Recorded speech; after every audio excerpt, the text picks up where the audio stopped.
Allah'ın rahmeti, bereketi, selamı hepimizin üzerine olsun inşallah. Arkadaşlar bugünkü videomuzda size kekemelik ve sarı hastalığıyla ilgili birkaç tane bilgi vereceğim. Sarı hastalığı yani epilepsi hastalığını ertelemek veya ondan tamamen kurtulmak için bir şekilde size bilgiler vereceğim. Yapılması gereken olan şeylerden bahsedeceğim. Şöyle anlaşılmasın, bu bilgiler cinlerden gelen bilgiler değil, bendeki bulunan kitaplardan, Tezkere kitabı ve Kenzül Sıhha kitabından alınan bilgilerdir. Şimdi çoğu arkadaşımızın, çoğu insanların elinde Kenzül Sıhha ya da Tezkere gibi kitaplar bulunmuyor. Bende bütün kitapların çoğu var. Buralardan aldığım bilgileri sizlerle paylaşmak için zaten böyle videolar yapmaya devam edeceğim. Şimdi kekemelikle ilgili ilk vereceğim terkipler şunlardır.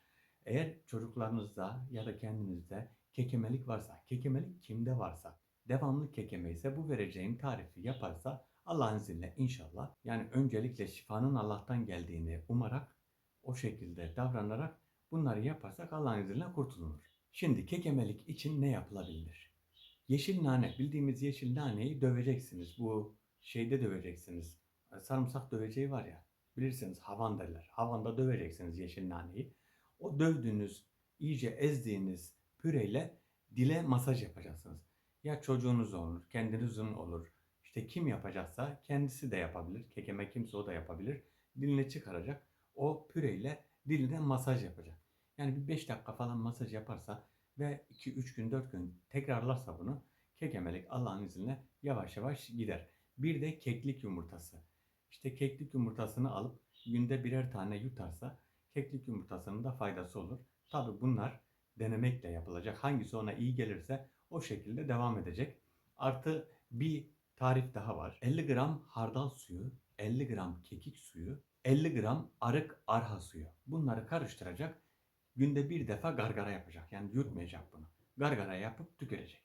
Şimdi bu şekilde devam ederse kekemelik yavaş yavaş giderse Allah'ın izniyle şifa bulur ve kekemelikten kurtulur. Epilepsi hastaları ne zaman bayılacağını bilmiyor ve ne şekilde olacağını da bilmiyor. O yüzden çok tehlikelidir. Olur olmadık yerde epilepsi nöbeti tutan kişiler bir bakıyorsunuz yolda düştü ya da bir yerde düştü. Kendilerine zarar verme şeyler de olabilir. Çünkü düştüğü zaman nereye düşeceğini bilmiyor. Başını çarpma, yüzünü çarpma tehlikeli bir hastalıktır. Şimdi size buradan vereceğim tarifleri yaparsanız Allah'ın izniyle bu epilepsiyi tamamen değil de epilepsiyi erteleyip ya da uzaklaştırabilirsiniz. Bunları kullanan kişiler, bu tarifleri kullanan kişiler uzun yıllar epilepsi olmayanlar var. Yani belki de zamanla sizde tamamen de geçebilir. Birincisi 3,5 gramlık bir mıknatıs boynunda taşınmalı. Yani 3,5 gramlık bir mıknatısı boynunda taşıyan kişi epilepsi nöbeti geçirme riski %20'lere, %10'lara, %5'lere düşürür. Bir de zümrüt taşından yapılmış bir yüzük. Zümrüt taşından yapılan bir yüzüğün enerjisi epilepsi nöbetlerinin tetiklenmesini engeller. Bitkisel olarak da yapacağınız tedaviler de şunlardır.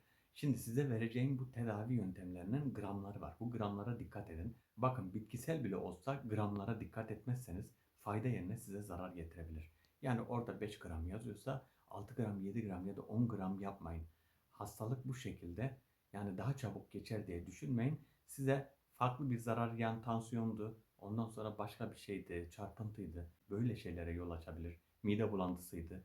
Bunun gibi şeylere yer açmaması için sizin burada gramda ne yazıyorsa, ne söylediysem size, kitapta ne yazıyorsa onun için size söyleyeceğim.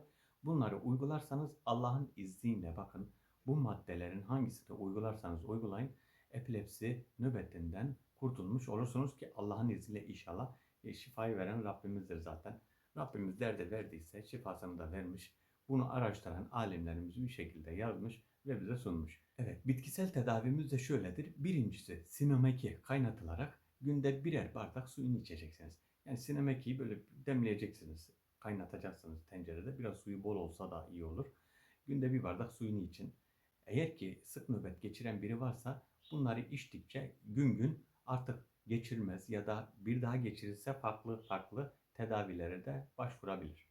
İkinci yöntem gelin saçı bitkisi 10 gram kaynatılarak suyu içilir. Üçüncü yöntem karabaş otu kaynatılıp bal ile ilave edilip günde bir bardak su içilir. Hangisine suyu içilir dediysem günde bir bardak su olarak düşünebilirsiniz. Mercan köşk kaynatılarak içilir. Gramını vermediğim şeyler mercan köşk mesela. Şöyle bir tutam alıp kaynatırsanız azar azar da yapabilirsiniz. Azar azar yapmak daha iyidir. Çünkü tazeliğini korur. Mesela biraz fazla yaparsanız 2 gün 3 günde içebilirsiniz. Günde bir bardak içerseniz bu tetiklemeyi engeller. Diğer bir tedavi ise 5 gram kantaron çiçeği kaynatılıp suyu içilir. 5 gram. Bakın 5 gramdan fazlası olmasın çünkü zarar verir. Başka bir yöntem ise 5 gram nar çiçeği kaynatılır, suyu içilir. Diğer bir yöntem ise 5 gram geyik boynuzu tozu su ile karıştırılır, içilir. Şimdi geyik boynuzu tozunu nereden bulacaksınız bilmiyorum. Belki bulabilirsiniz. Bulunamayabilir de ama elimizde olan şeyler genelde her yerde olan şeyler. Aktarlarda bulunan şeylerdir bunlar. Geyik boynuzu tozu da bulursanız gerçek mi değil mi, sahte mi diye dikkat edin. Size farklı bir şekilde bir şey verebilirler. Tam bildiğiniz sağlam bir yer yoksa geyik boynuzu tozunu çıkarın listeden. Başka bir yöntem ise birer bardak turunç suyu içilir. Turunç. Bu Adana bölgesinde, Akdeniz bölgesinde çok var. Portakal ve mandalinaya benzeyen turunçlar var böyle turuncu, koyu turuncu şeklinde. Bunların birer bardak sıkacaksınız, birer bardak suyunu içeceksiniz. Diğer bir yöntem 5 gram yabani gül kaynatılıp suyu içilir. Yabani gülü biliyorsunuz, güle benzer ama yabani gül. Bunun yaprakları kuru olsa da olur, taze olsa da olur. Kurusunu aktarlarda bulabilirsiniz. Tazesi bahçede veya bildiğiniz bir yerde varsa alıp onu da kaynatıp suyunu içebilirsiniz. Son yöntem ise incir yenilir. İncir ise yaz mevsimlerinde olan bir meyvedir. Bunu gördüğünüz yerde epilepsi olan arkadaşlar kim varsa artık aranızda, akrabalarınızda incir gördüğünüz yerde alıp ona yedirirseniz fayda bulur.